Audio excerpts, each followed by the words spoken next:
Cheers, Rockets fans. Welcome to The Locker Line, an exclusive podcast from the home of the Rockets. Whoa! Sports Talk 790. Rockets! The Locker Line is proudly served to you by Carbox Clutch City Lager. It is good! Oh, yeah? Red Nation, get ready. Get ready. The Locker Line starts now. Welcome aboard.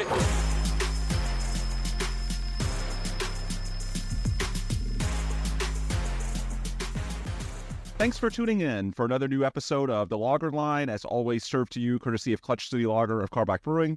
I'm Ben DuBose, your host, editor of USA Today's Rockets Wire, and contributor to Sports Talk 790, the official flagship radio station of your Houston Rockets. Paolo Alves, my usual co-host, couldn't make his schedule work for this episode, but he will be back next week. Today we've got a special show with Yossi Gozlan, NBA salary cap expert. He's previously written about matters really everything related to the salary cap for Hoops Hype, and he now operates the website capsheets.com, which has updated salary figures and information for teams all across the league. He also operates his own YouTube channel at Yossi Gozlan NBA. That's YOSSI GOZLAN NBA, and his Twitter/X handle is at Yossi Gozlan. Anyway, at that YouTube page, Yossi has been publishing these team-specific Outlook videos for the past month or so, and his Rockets version came out just a few days ago. For the benefit of our listeners, I will link that to the summary of this podcast. But long story short, for those who haven't heard it yet, Yossi, you're pretty bullish on the future of the Rockets from a cap perspective, and specifically as it pertains to Houston's ability to make a major move in the relatively near future. So if you could, just at a high level, explain why that is and what you mean by that. So when looking at Houston's situation, one, they've already drafted extremely well. They've had like on average of at least two good players per draft. And that's number one. So they have all these guys, and eventually they're going to have to make some tough decisions on who they want to keep, who they might have to potentially move on from and maybe consolidate. But then the other thing is they have these flexibility in the future. They have cap space potentially next year, which I think ideally they don't want to get there. But since they have that cap space, they do have some optionality through trade potentially where they can make a big significant upgrade in the near future. Yeah, I think a lot of people don't appreciate just how much flexibility they have, because we sort of built up 2023 as the 1 year they would have to spend big. But because the biggest piece of their spending, Fred VanVleet, was basically on a 2-year deal, the last being a team option, there actually is one more window in 2025 before the majority of your second contracts kick in for the core six. You will have at least cap holds on the books for Jalen Green and Alperen Sengun, their second contracts, assuming they're still here. But even with those cap holds, you could still have maximum room in 2025, right? Yeah, there's definitely different types. With Jalen Green, not so much. And in my scenarios, in the videos, because he has such a large cap hold, it's a little tricky. But anyways, like, he's already been rumored to be in trade packages for Mikal Bridges in the past. And presumably, if Donovan Mitchell was interested in going to Houston, then he'd probably be included there. So I'm not really factoring in Jalen Green too much in these big scenarios. But the Sengun part is super interesting because his cap hold is very low. So I'm going to be very interested to see if they agree to an extension or not during the offseason, because this was something that basically what the strategy is: you don't extend them, you make them hit restricted free agency, just so you have he'd basically have like extra $20 million. They have an extra $20 million in cap space versus if they extend them now. The Sixers just did this with Tyrese Maxey. Now they're going to reward him with the max. So this hasn't been practiced since, I think, like the last big notable time was Kawhi Leonard in the Spurs.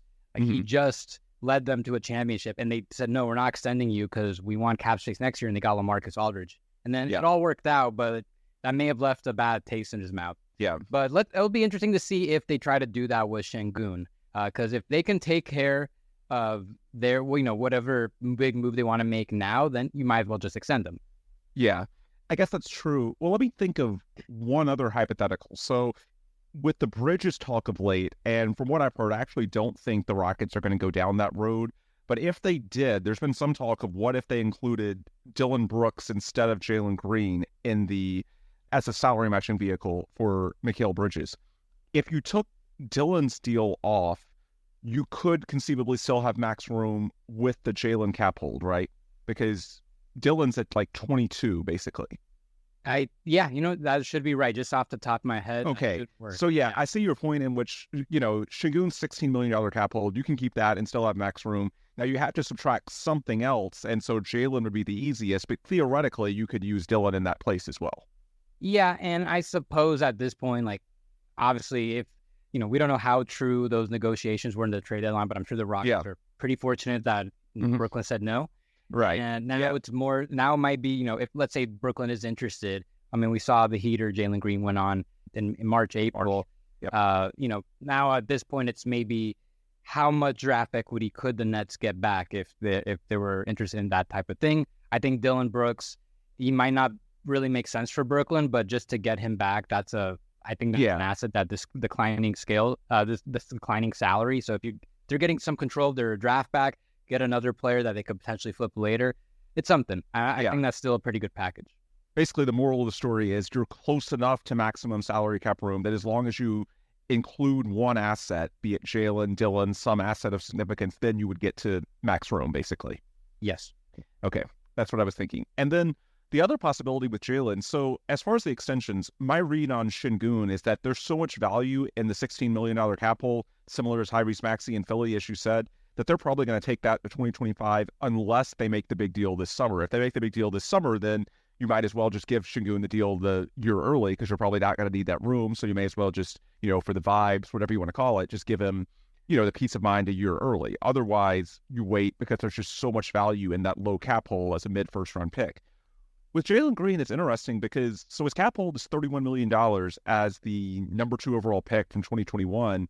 But I think you could potentially, now I don't know what he would agree to, but if you could get him on something closer to like the contract that Devin Vassell got in San Antonio, I've seen some people throw that out as a template. I think that was like 5,150, 5,160. Does that sound about right?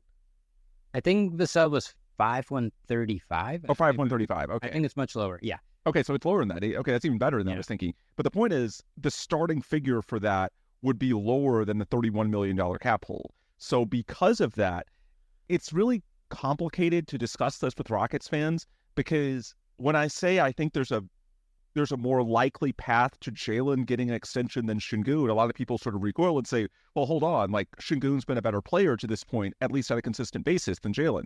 That's true. However, because of the cap hold, I think there is a path to Jalen getting an extension this summer if he wants to give something back because you would lower that cap hold figure. As opposed to Sengun, if a big deal happens and they just realize they don't need the room in 2025, then maybe. But, I mean, do you see where I'm going with that? That even though Sengun's been the better player than Jalen, the odds of which one gets an extension might still favor Jalen. Yeah, so to that, I would say, like, they'd be getting a little break on that, whatever that amount is, 31 million cap hold versus, maybe $26, $27 million salary. Right. Not too big a difference, but it's something. But I did touch on the fact that I think that if they can get him on a rate they like, okay, you might as well keep him. And if it helps still, if it's a way that still helps with their cap space flexibility, okay, that all makes sense. But then the only thing is that if they extend him now, it's going to be very hard to potentially trade him this season because then there's that poison fill provision. It basically kind of complicates how the salary matching goes. And then the other thing is, just because you don't extend Jalen Green now still doesn't make him, one, you could resign him in free agency, but then two, let's say a guy like Donovan Mitchell becomes available in 2025 free agency, you could still sign and trade Jalen Green. The asset's still there in that sense. Maybe also you just want to see, okay, Jalen Green, like how much you want, like 35 million plus or a max? I don't think we're going to commit to that right now. Let's see if what you did in the spring is for real. We want you to play out the year. I get the idea that if they can get him at a rate they really, really like, you just do it. But being the number 2 pick, there's like a pedigree there. He just went crazy to end the season. Yeah, I do get the feeling that one, like he'll probably he'll probably ask for a max early on. That just what you do early and when you're that high a pick, and then see what happens as we get. I would guess this gets dragged out closer to the start of the season.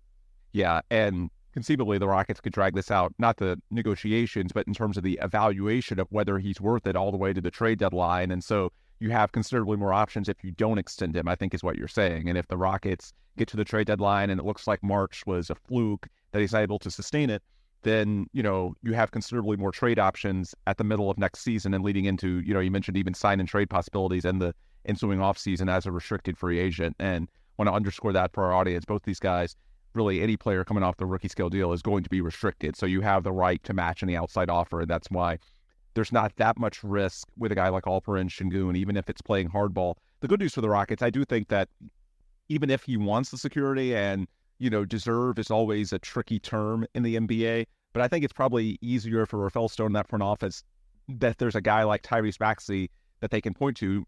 Tyrese Maxey actually just won Most Improved Player. Sengun finished third, and the Rockets can just point to him and say, look, this was better for Maxey and the Sixers, so they did it, so why can't you do the same thing? I mean, it's a pretty easy case to make, right? Yeah, but at the same time, I think it's also fortunate that knee injury for Sengun wasn't any worse than it was, or else this might not even be a conversation. He'd probably just want, like, I need, sign me. Like, I'm not doing that. So I looked up the Devin Vassell extension, see one report for 5/135, another for 5/146, but yeah, basically split the difference. That would be something that would intrigue me if it was available for Jalen, but you're probably right. As number 2 overall pick and the way he finished last season, it would not be a shock at all if he just wants to bet on himself. And if that's the case, then both of those guys could play out into 2025.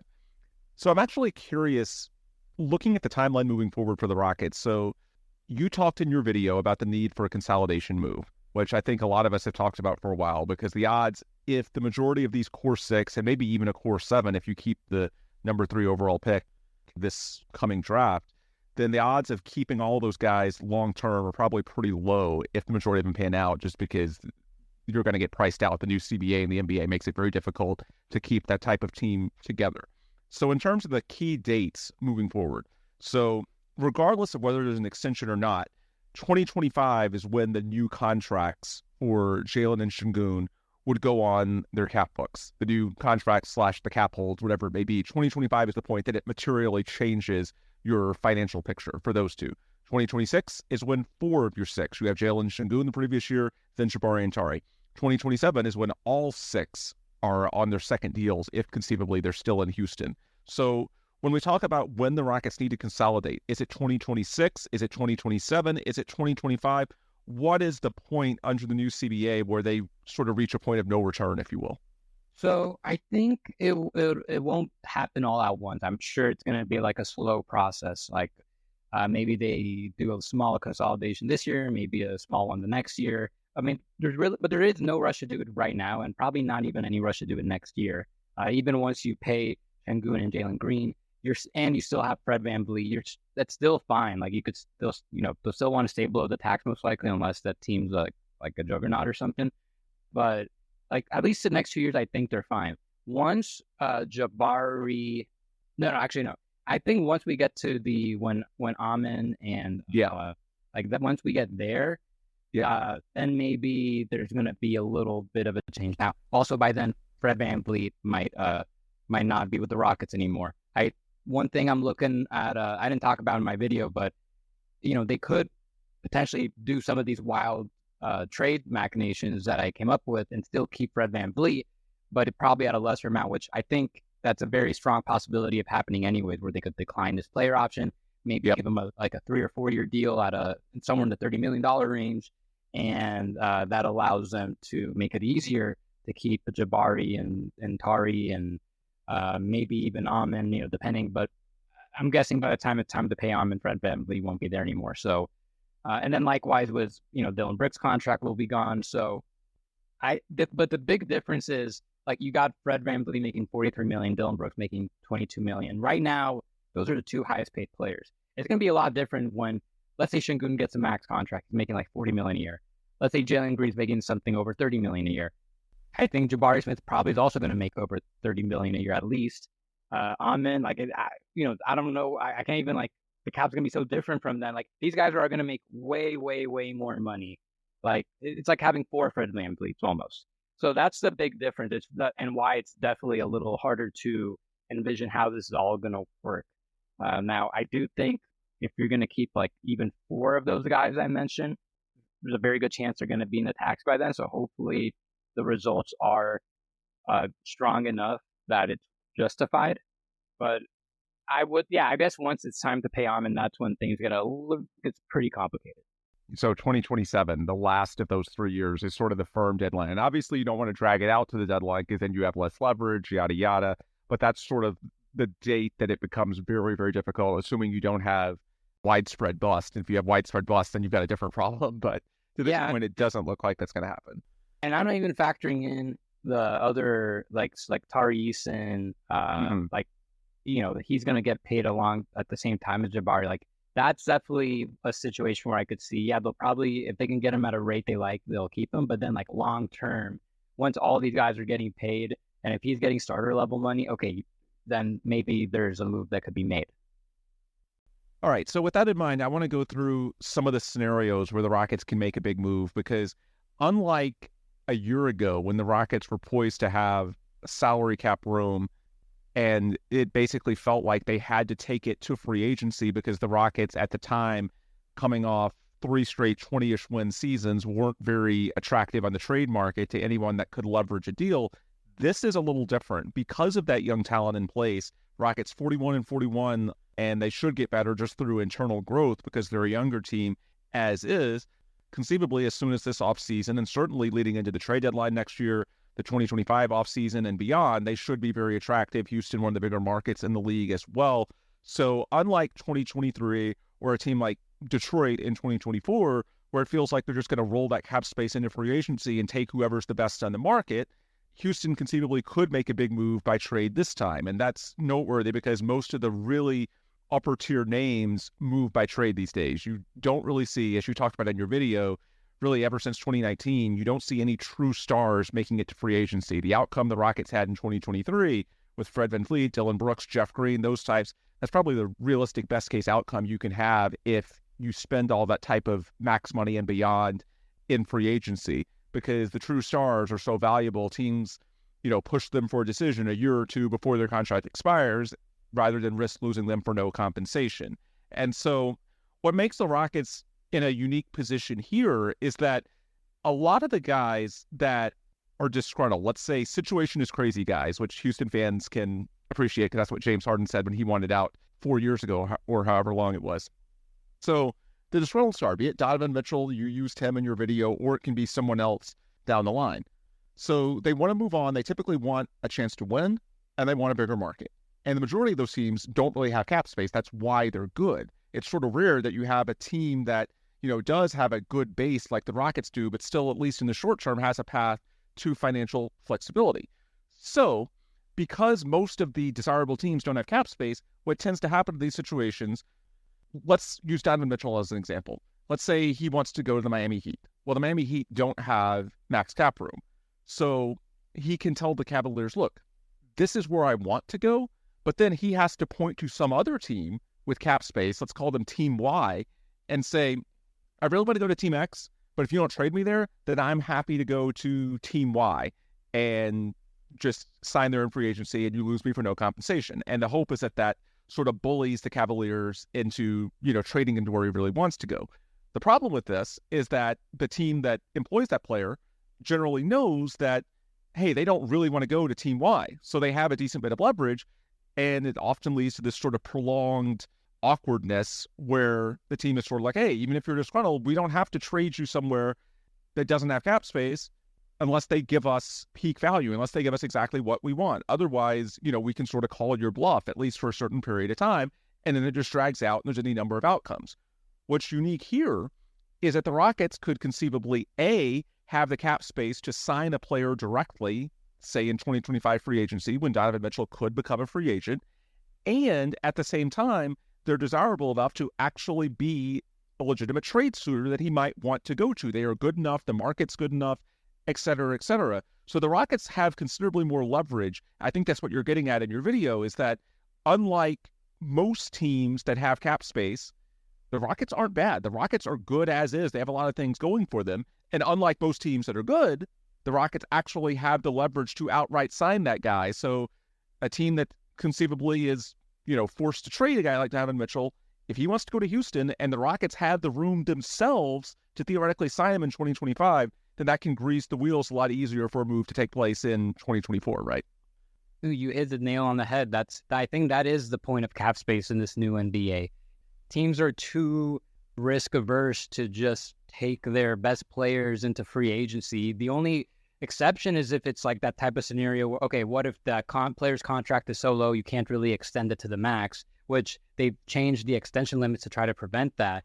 But in most cases, you want a commitment from your guy, extend them, because most likely you can get him to his max already. And if there's no commitment, then you're not going to, like you look at so many teams lost star players in 2019 and even in the decade, leading up to it, a lot of star movement that now teams are, they're going to avoid that. And then the only other team that things could change, but the only other team right now that is in an equal type of position as Houston is Brooklyn, except they're not nearly as desirable. The team isn't as good. Yeah. And they're trying to keep it together, like trying to have some type of base that might attract a star, but like in comparison to Houston, there's no comparison. Yeah, I would agree. And that's, I think, what fans really undervalue, because locally and even nationally, I think a lot of people sort of point to this cap space that the Rockets could have, and it's really just a one-year window in 2025, because by the time you get to 2026 and you have cap holes on the books for up to 4 of your core 6, and it gets considerably more complicated. But I think a lot of fans look at it and think, well, the guys they got last year are good, but no one's going to say that signings along the lines of Fred and Dylan are really, transformative to where they make you a contender. They're not sexy to that level. But when you pair the cap space with the trade desirability, then that potentially, that's something the Rockets have in 2025 that even in 2023 they didn't have. Yeah, and I think but the Fred and Dylan signings, they're definitely just. It's very hard to bring in 2 guys like that really help just change the tone and everything. Because at they accomplished that for sure, and yeah, everyone knows that these signings aren't like, oh, these are the long term scenario. These are like long term fits. Yeah. Like anyone. People understand that like this was just like kind of a bridge to the next great Rockets team. Yeah, exactly. And then one final point I want to get to when we talk about the need for consolidation. I know there's, at least on Rockets Twitter, there's a group that doesn't really want to make any big moves because they just want to, develop the young core organically. I think one of the points of your analysis that a lot of fans should consider more is that because it's unlikely you can keep all of the core 6 long term, assuming that most of these guys pan out, and well, I guess if they don't pan out, then it doesn't really matter. Then a consolidation move, if you consolidate, 2 or 3 assets for a guy like Donovan or some other All-NBA type that becomes available over the next 12 months, it's not just about 2025 free agency. It's about leveraging the threat of 2025 free agency. It could be as soon as this offseason, could be during the season, could be next June, et cetera, et cetera. So because it's unlikely that you can keep those guys long-term anyway, then it makes sense to consolidate the asset into, obviously more certainty in that you get an All-NBA guy. You're not taking the risk of what could be. It's a guy that already is. But beyond that, there's really not that much downside because it's unlikely you're going to keep all of your core 6 long-term anyway, right? Yeah. 6 plus 1, also, the third overall pick, which I think a lot of people aren't even considering into the mix of things. People, it's probably a very good chance it gets traded. But you don't even need to do a major consolidation trade for an All-NBA guy. Like something I like you have Dylan Brooks right now making low $20 million a year to be your 4th or 5th option.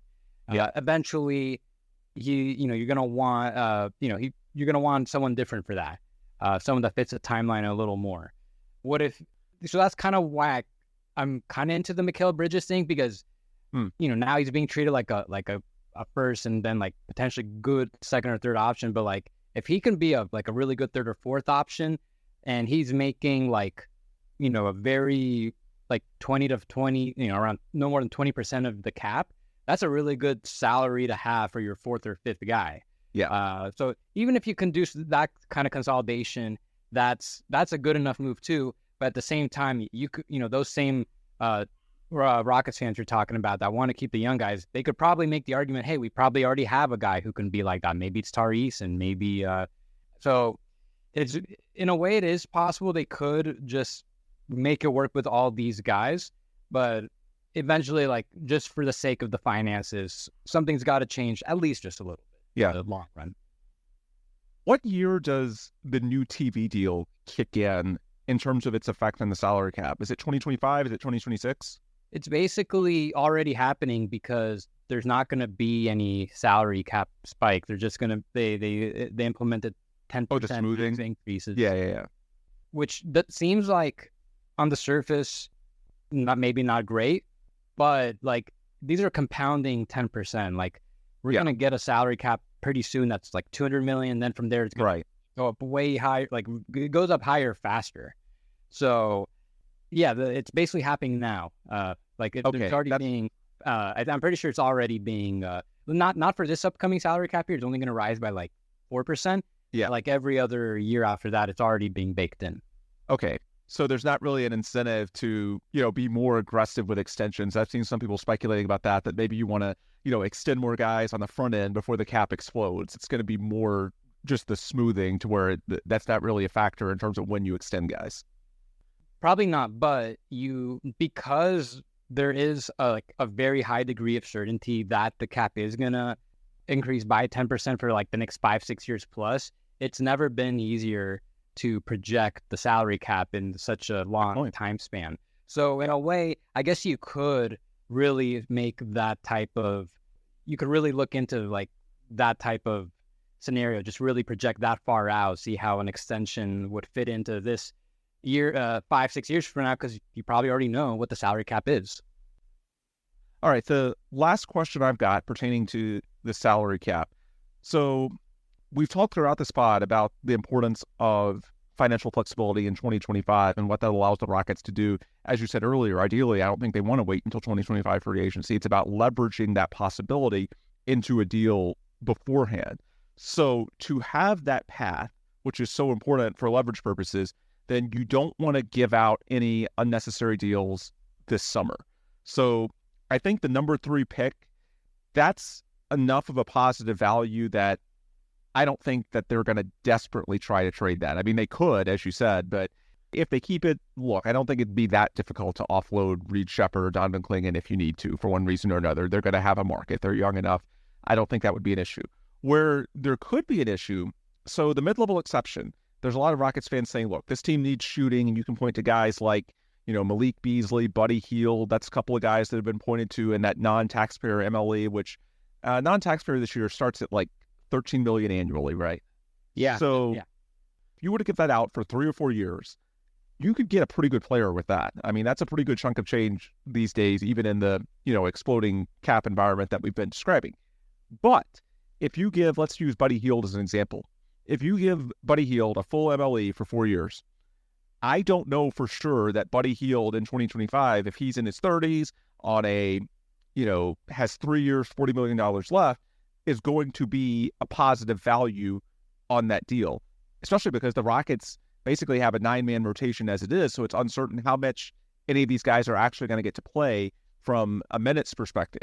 So with that in mind, it makes me think that they may be a little more cautious. The same way last year, they spent aggressively on Fred and Dylan. Now with Fred, they did get the team option on year 3, but Fred and Dylan were core guys. They saw them as essential. And then the rest of their guys, once they didn't get Brook Lopez, so Jock Landale, Jae'Sean Tate, Tate was signed the year before, but the same type of contract, Jeff Green, Aaron Holiday, all on basically 1-year deals. And, Landale and Jeff Green have the team options. But the point is, they went for friendly contracts. That was the priority for them if it wasn't the guy that was essential to the core.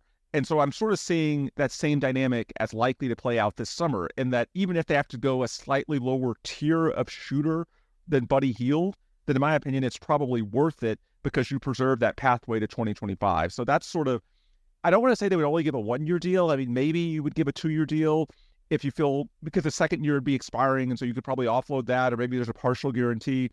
But basically, because of the importance of 2025 flexibility, it's sort of hard to envision them giving a 4-year MLE unless it's such a positive value. If they had no doubt whatsoever that player would have positive value a year from now. Does that make sense to you?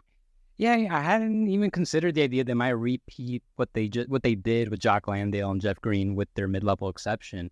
Yeah. So, that makes a ton of sense. Yeah. Like, so you're talking about bringing in a shooter. One guy I could see conceivably making sense for what you just pitched in that can also help the team. Maybe Malik Beasley, where you can give him the entire, maybe not the entire thing, but like a good amount of it. You don't have to lock him into your rotation because the Rockets are already like 10 deep. And you could still plug him in and you still have him for trade purposes down the line. Well, I think that's pretty much everything that I had on my list. Anything else that you want to throw out as far as Rocket salary cap items? I know capsheets.com is the website, right?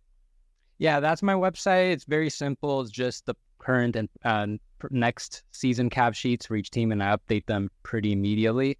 But very mobile friendly. So definitely now's the time of year to start checking that out. All right. Well, I think that's where we will wrap things for today's show. If you want more content from us before next time, the best place to get it is on Twitter. You can follow Yossi on there at Yossi Gozlan NBA, correct? That's right. Yeah. That's my YouTube channel. And then you can follow me on Twitter at Yossi Gozlan. Oh, that's right. Yeah. YouTube. Yeah. YouTube is Yossi Gozlan NBA. Go ahead. Yeah. Yossi Gozlan's taken on YouTube, apparently. There you go. All right. So just Yossi Gozlan on Twitter. All right. Well, for me, you can follow me on Ben DuBose, just my name, and the show at The Logger Line. And if you go to The Logger Line's page on Twitter, you can, of course, find your link tree, which has links to distribution partners, Apple, Google, Spotify. Be kind enough to subscribe, leave a positive review at your location of choice. Of course, we would appreciate that. Also, on that same link tree, you can find links to our friends, sponsors, and partners, USA Today's Rockets Wire, Carbach Brewing, Sports Talk 790. Hit up those links and you can enjoy their content as well. With those plugs complete, we'll adjourn for today. For Yossi, I'm Ben. Thanks as always for listening, and please come back soon for another new episode of The Logger Line.